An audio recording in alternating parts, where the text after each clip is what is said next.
Welcome back to the Weekend Warrior Show Recap Podcast. I'm Tyler from the Unemployed Architects. This week I'm talking about my shows this last week. Friday night at Cadillac Jack's in Bloomington and Saturday night over in Peoria at Oliver's North. So, pretty fun weekend all around. Crowd turnouts were all great and sound was pretty good, I think, all around. Big Pontiac showing Friday night, which was definitely cool, so that's what I'll start with. So we got our Colorado tour coming up this week, so I decided to bring all the equipment I'm going to use for the Colorado shows that I have to do my own sound for to Cadillac Jacks, even though they do have a kind of a small PA system.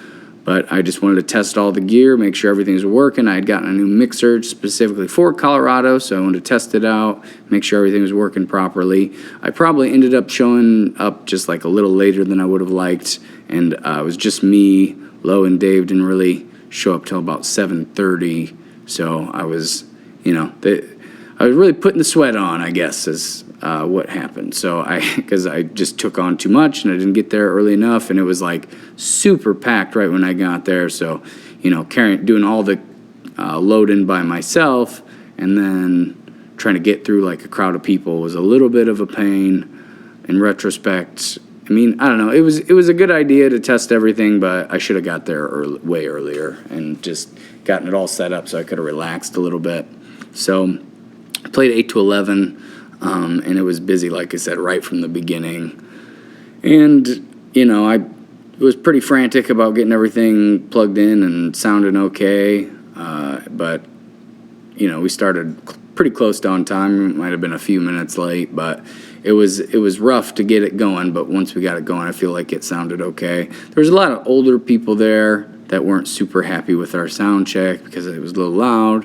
And, of course, we were just trying to get it dialed in. We weren't, starting at that level of loudness, but they didn't realize that we were just sound checking and trying to get everything kind of dialed in. So we got some dirty looks right away, which is always a little bit rough because we're just trying to get it to sound okay, and they're thinking oh, this is going to be how it is the whole show, which if you're at a bar at 8 p.m. on a Friday night, you should probably expect it to be a little loud, I think.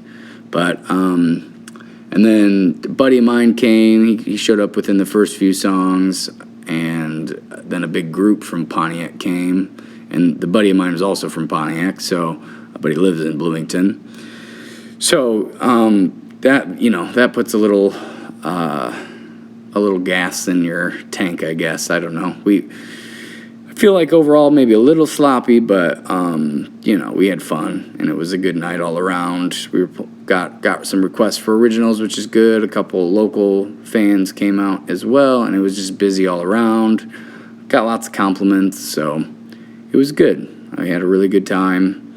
And after I ended up hanging out with a friend of mine, the one of the ones that had come that lives in Bloomington, and played guitar all night, which I kind of really needed because workouts, because I was pretty much just showing him all the new songs I've written. So it was good to kind of practice those a little bit extra before we do this tour coming up. But yeah, so it was fun. It was a little loud and a little, I don't know. It probably was, I don't know. It was just, I would say, uncomfortable. My foot pedal for my kick pedal ended up in just it broke right away, but it was usable, so I used it for the whole night. But then when I took it off at the end of the night, it just crumbled.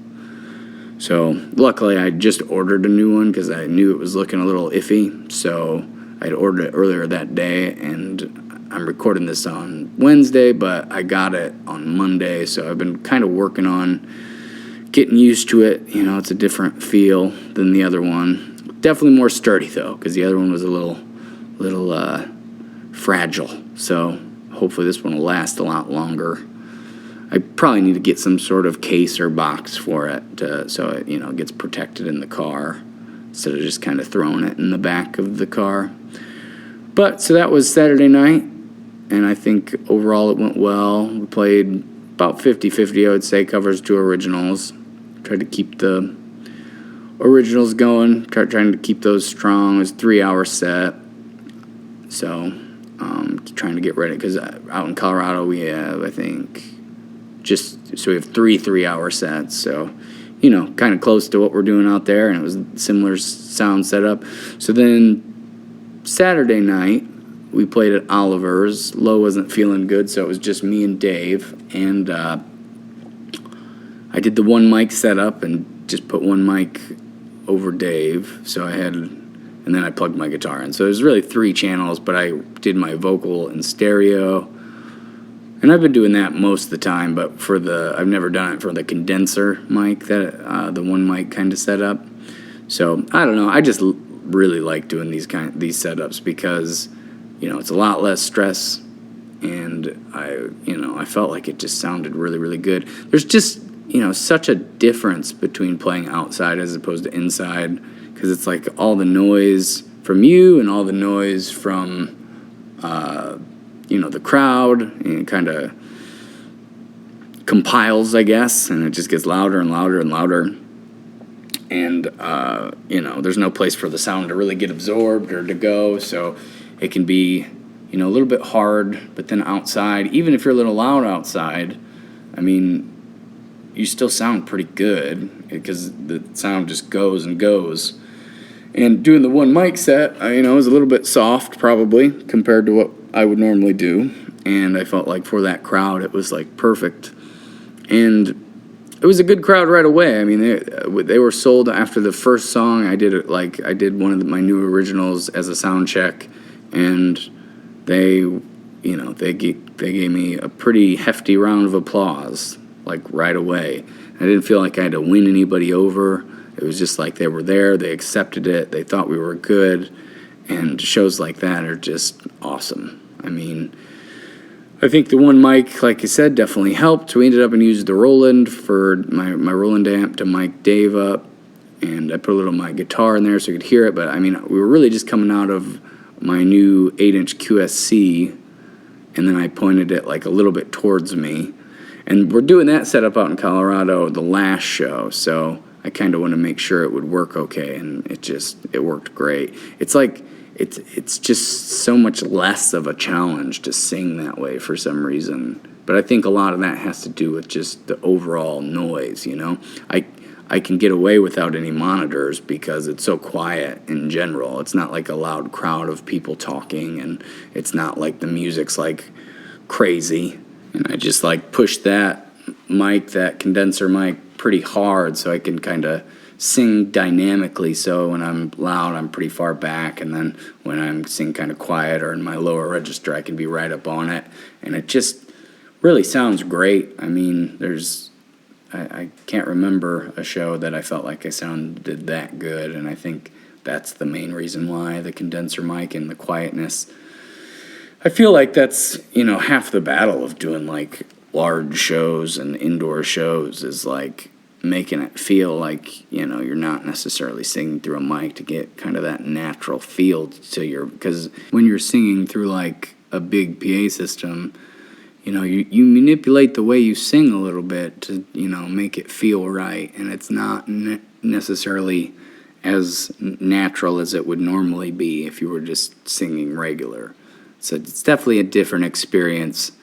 So I don't know. I just felt like with that condenser mic too, it just sounded like the vocals just sounded really, really nice. I didn't have to try so hard to sing, which, even when I sing acoustic, I feel like I have to try pretty hard. Like if you look at my facial expressions and stuff like that, you can see I'm like, kind of trying to work it out, but to hit the right note and everything. But when through a PA, I feel like it's even worse because I'm, trying to, and part of it too, I feel like, is I sing out of my range a lot. Like I sing, I'm probably like a baritone realistically, but I sing up in that tenor range a lot. So, I mean, I move songs down and stuff too, but I feel like once you get to that higher part of your register, like your facial expressions and your, I think it's just harder for me to sing up there than it is to do like my Pearl Jam or my Johnny Cash voice than, Whereas some people it'd be hard to sing in that lower register. I seem to be okay there, but then when I get to those high notes, I can definitely hit them, and I just think it's a different mentality for me singing those high notes as it would be somebody, that's more naturally a tenor to sing those high notes. But anyway, it was a really fun show. It wasn't super busy all night. It was pretty busy for the first hour and a half probably, and there was like a birthday party, and we got lots of good feedback. Probably made some new fans. Got some CDs out, some stickers out, and lots of compliments. Like that's like the most compliments I think I've gotten in a long time, which was definitely I don't know. I need that once in a while, a little reassurance. I can't say that word. Little reassurance. That's the one I'm looking for. That what I'm doing is, okay. So it's nice when you get that naturally. You don't have to force it or ask people or like, yeah, it sounds like they come up to you and say it sounds good. You don't have to be like, hey, how does it sound? Because I get into that mindset sometimes. Try to be a little bit better about not being, because I think part of it is if you're always asking about how it sounds and stuff, it takes away from that like confidence level that you kind of present, because you're indecisive and not really knowing necessarily. Whereas if you even if it sounds a little off, but you're not constantly asking people, hey, how's it sound? How's it sound? It just that they just think that's how it should sound. They aren't overthinking it like you are. I tend to overthink a lot when performing live. So, but yeah, it was a super fun show. I ended up doing probably over half originals because they seem to be into that. And, everybody's really nice there. The staff, the guy who, manager, he's always nice. So, and it was outside, and it's always a cool place to play because as, you get there, it's kind of sunny out, and you're facing, where the sun sets. So as the sun goes down, it gets a little cools off a little, and I wasn't doing the foot drums that night, so it wasn't super hot to begin with, but as the sun goes down, it's, very pretty to look at, and it's also, kind of cools down. And there's, some big trees in their beer garden that, if you put up lights, they look really cool. So, overall was probably my favorite show of the weekend. It was just kind of freeing, I think, to play like that. And I kind of needed that. But anyway, so got the Colorado tour coming up next week. I'm not exactly how I'm going to do that podcast-wise, but that's what I'll be talking about. And as always, thanks for listening. Have a good rest of your week. And I will have a lot to talk about on this next one. Have a good one.